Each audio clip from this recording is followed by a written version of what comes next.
Si tu veux atteindre tes objectifs dans de bonnes conditions et ne pas mettre ta santé en danger, la répartition des macronutriments qui sont les glucides, les lipides et les protéines doit être respectée. Salut, moi c'est Alexis et aujourd'hui on est parti pour l'épisode 3 du pilier alimentation. Let's go! Pour survivre et résister aux longues et intenses tâches que tu infliges à ton corps, tu auras forcément besoin d'une grande quantité d'énergie. Et l'une des deux grandes sources principales d'énergie de ton corps qui te permettra d'affronter les longs hivers, de résister au froid et d'être plus endurant, réside dans les lipides.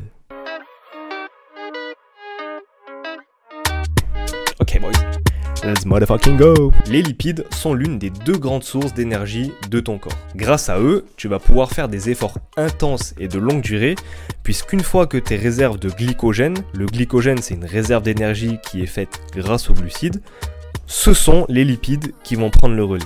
En plus de ça, ils jouent un rôle essentiel dans la structuration des membranes cellulaires, ils aident à l'assimilation des vitamines hyposolubles, c'est-à-dire solubles par la graisse, ils participent à l'élaboration de certaines hormones et à leur transport dans le sang, et pour finir, sache que notre cerveau est constitué à 60% de lipides. Et je pense que ça suffit pour te faire comprendre que les lipides sont essentiels et ne sont pas mauvais pour la santé. Cette mauvaise réputation vient seulement du fait que les lipides sont très caloriques. 1 gramme de lipides correspond à environ 9 kilocalories, ce qui est beaucoup comparé aux protéines et aux glucides qui, eux, ont un ratio de 1 pour 4. Mais c'est seulement leur surconsommation, comme pour tous les aliments d'ailleurs, qui sera mauvaise pour ton corps. Et pour éviter tout ça, il y a une étude très récente qui a fortement recommandé que tu t'abonnes à ma chaîne et que tu regardes la suite de la vidéo pour être en bonne santé. Je te jure, c'est pas une blague. J'essaierai de te la retrouver, je crois que l'auteur il s'appelait Alexis... Ouais, ou un truc comme ça. Les lipides sont répartis en 4 catégories. Les acides gras trans, les acides gras saturés, les acides gras monoinsaturés et enfin les acides gras polyinsaturés.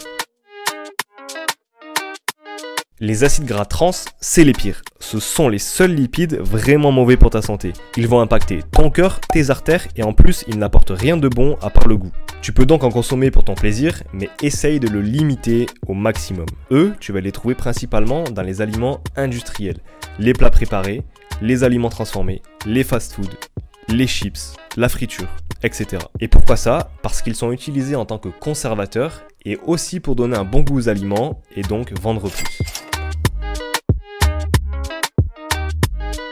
Les acides gras saturés ont une très mauvaise réputation à cause de la hausse du taux de cholestérol qu'ils entraînent, mais sache qu'ils jouent tout de même un rôle important sur les hormones. Tu vas les retrouver principalement dans l'huile de coco, le beurre, les produits laitiers entiers, la viande rouge et dans le jaune d'œuf.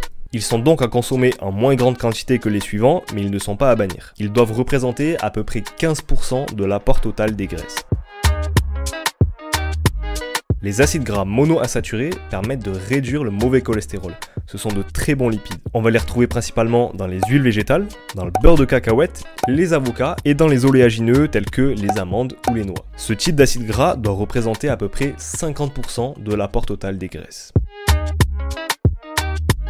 Pour terminer, les acides gras polyinsaturés sont également de très bons lipides. Ils ont des propriétés anti-inflammatoires et protègent le cœur. Cependant, le corps n'est pas capable de synthétiser ce type de lipides tout seul. Il faut donc lui en apporter via l'alimentation. C'est dans ce type de lipides qu'on va retrouver les bons oméga 3, mais aussi les oméga 6 qu'il faudrait limiter. Et pourquoi ça? Parce qu'on en consomme déjà beaucoup trop. De préférence, il faudrait avoir un ratio oméga 3, oméga 6 compris entre 1,1 et 1,4. Donc plus d'oméga 3 que d'oméga 6. Pour ça, tu peux réduire un petit peu l'huile de tournesol et éviter les plats industriels. Et à la place, tu peux favoriser les poissons gras tels que le saumon, les sardines, le hareng ou les maquereaux, ainsi que les œufs, les graines de chia, les graines de lin, ou bien les huiles de colza, de lin, de sésame ou de foie de morue.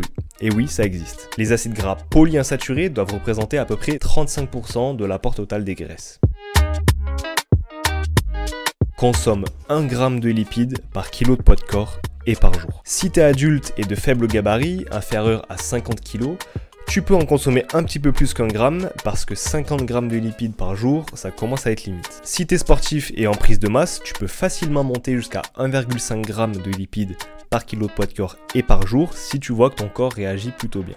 Les lipides sont riches en calories et ils t'aideront à prendre de la masse si tu consommes les bons. Au contraire, si ton objectif est de perdre du poids, évite de trop jouer avec les lipides pour faire baisser tes calories et ne descends surtout pas en dessous de 1 g de lipides par kilo de poids de corps et par jour. Ce que je te conseille de faire, c'est de répartir ta consommation de lipides sur toute ta journée et donc d'en avoir au moins une source à chaque repas. Lorsque tu es devant ton assiette, commence d'abord par manger les légumes, ils se digéreront beaucoup plus facilement. Ensuite, passe aux protéines et aux lipides et termine avec les glucides. En faisant ça, tu réduiras considérablement le coup de barre que tu as habituellement après chaque repas. Après, le but, c'est pas non plus de devenir un robot et d'être super strict. Continue à mélanger tes aliments si tu en as envie, continue à te faire plaisir. Mon but, ce n'est pas de te dégoûter de la nourriture. Mais dans l'idée, l'idéal serait de respecter cet ordre, surtout si tu as quelque chose d'important à faire après et que tu dois être productif.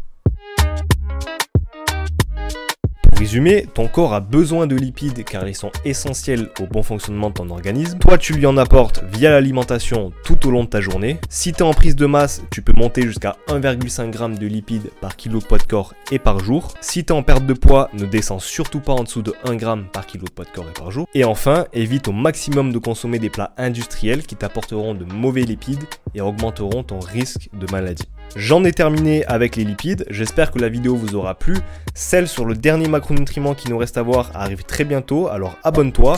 N'hésite pas à me poser toutes les questions que tu veux dans les commentaires, je prendrai le temps d'y répondre. Et puis moi je te dis, prends soin de ton corps et de ton esprit, et à bientôt. Ciao.